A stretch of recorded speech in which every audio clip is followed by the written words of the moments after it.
heroes. To this week, we are going to talk about the nature of things. So, everything in our universe, including people, is guided, constrained, and even compelled to act according to its nature. A bird flies, fish swim, insects crawl.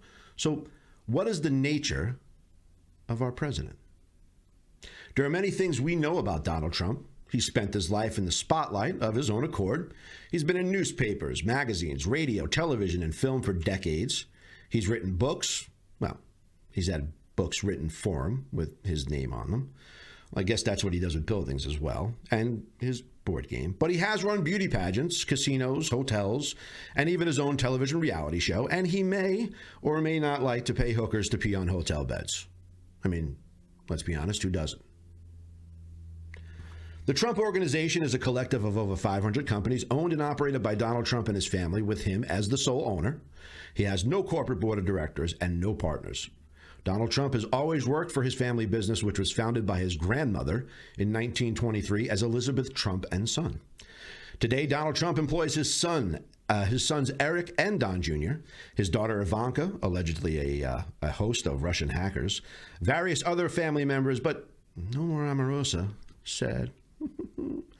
In all his 71 years of life, Donald Trump has always looked out for him and his. So what would make a man who has only ever worked for, protected, and promoted his own interests and that of his family suddenly become interested in public service?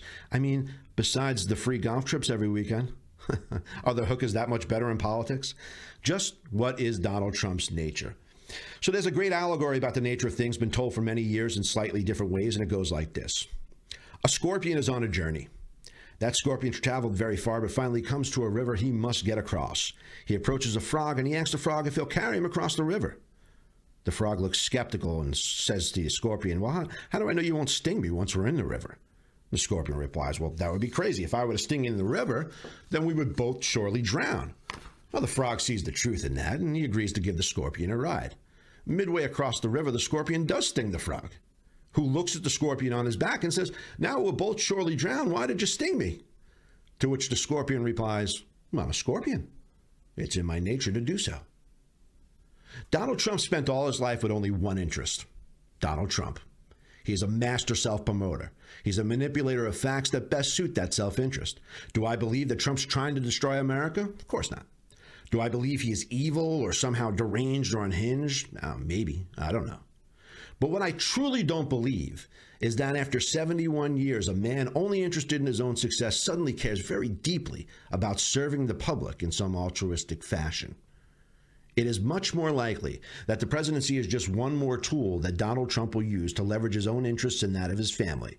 If, during that process, he destroys the institutions of our democracy, tears down the fabric of morality and decency, and leaves America weak and drowning in the middle of a river, I know he can live with it.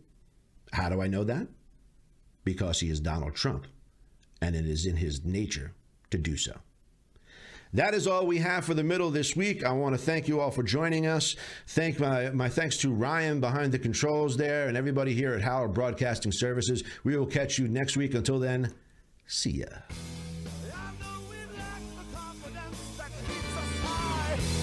I know to you strangers around a suicide.